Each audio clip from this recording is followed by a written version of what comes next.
Hi viewers, welcome to my channel.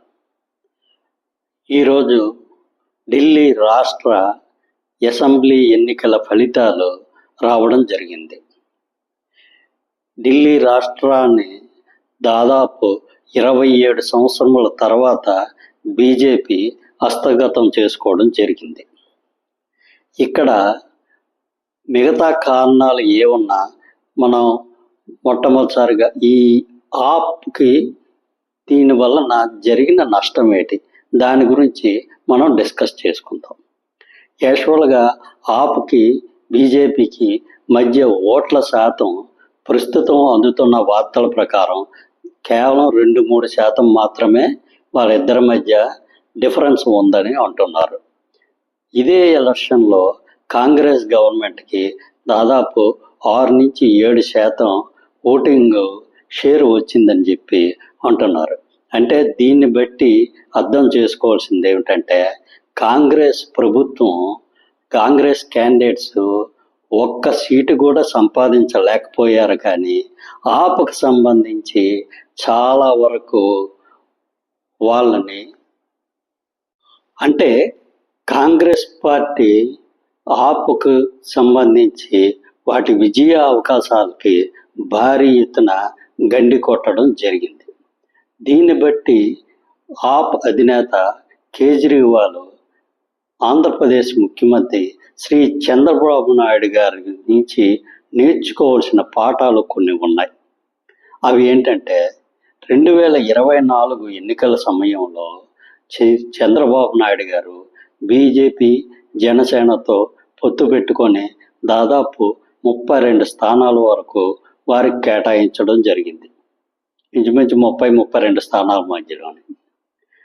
దీనికి కారణం ఏమిటంటే వారికి 32 స్థానాల్లో గెలిచే సత్తా ఉందని వారికి ఇవ్వలేదు. అక్కడ వారు 4-5 సీట్ల మించి వాళ్ళకి గెలిచేంత బలం లేదు. కానీ 60-70 స్థానాల్లో తెలుగుదేశం విజయ అవకాశాలని దెబ్బ కొట్టే బలం అయితే మాత్రం ఉంది.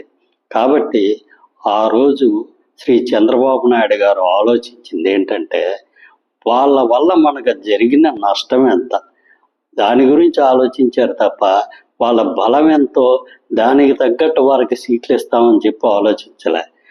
వాళ్ళ వలన తెలుగుదేశం పార్టీకి జరిగే నష్టం ఎంతో దాన్ని క్యాల్కులేట్ చేసుకొని ఆ విధంగా ఆయన వారికి సీట్లు కేటాయించడం జరిగింది. కానీ ఇక్కడ ఆప్ అధినేత చేసిన పని ఏంటంటే కాంగ్రెస్కి అట్లీస్ట్ ఎన్నో కొన్ని సీట్లు ఇచ్చుంటే ఈరోజు ఓటు అనేది చీలిపోకుండా వీరికున్న విజయ అవకాశాన్ని ప్రస్తుతం కాంగ్రెస్ పూర్తిగా దెబ్బతీయడం జరగకుండా ఉండేది.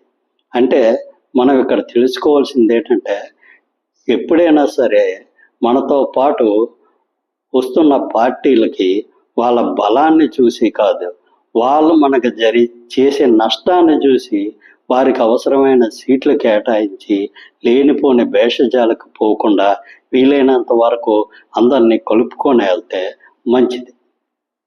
ఇక రెండవ పాఠం బీజేపీ నుంచి నేర్చుకోవాలి. బీజేపీ ఈరోజు కేంద్రంలో అధికారంలో ఉన్న పార్టీ. అదీకాక ఈరోజు దేశంలో చాలా రాష్ట్రాల్లో ప్రత్యక్షంగానో లేదా పరోక్షంగానో అధికారంలో ఉన్న పార్టీ. అయినా సరే అనవసరమైన భేషజాలకు పోకుండా ఏ చిన్న పార్టీ వచ్చినా వాళ్ళని కలుపుకోవడానికి ప్రయత్నిస్తున్నారు. అలాంటిది ఆప్ లాంటి పార్టీ మాకు ఎవరో అక్కర్లేదు, మేము ఒంటరిగా వెళ్తాము అని అనుకుంటే ఎలా అవుతుంది? ఈరోజు భారతదేశంలో అత్యంత బలంగా ఉన్న పార్టీ బీజేపీ పార్టీ.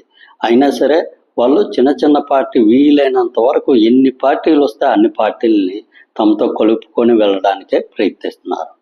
ప్రస్తుతం ఇండియా కూటమి ఒకవేళ ఇంకా ఉండినట్టయితే ముందు వచ్చే ఎన్నికల్లో విజయం సాధించాలంటే వాళ్ళు ఆలోచించవలసింది ఒకే ఒక్క విషయం.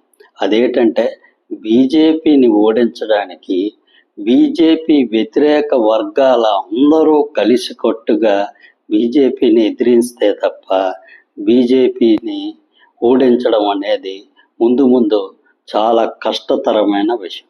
కాబట్టి ఇక నుంచి బీజేపీ వ్యతిరేక పార్టీలన్నీ కలుపుకొని వెళ్తేనే ముందు ముందు వచ్చే రాష్ట్రాల ఎన్నికల్లో బీజేపీ వ్యతిరేక పార్టీలు గెలవడానికి ఏమైనా అవకాశం ఉంటుంది.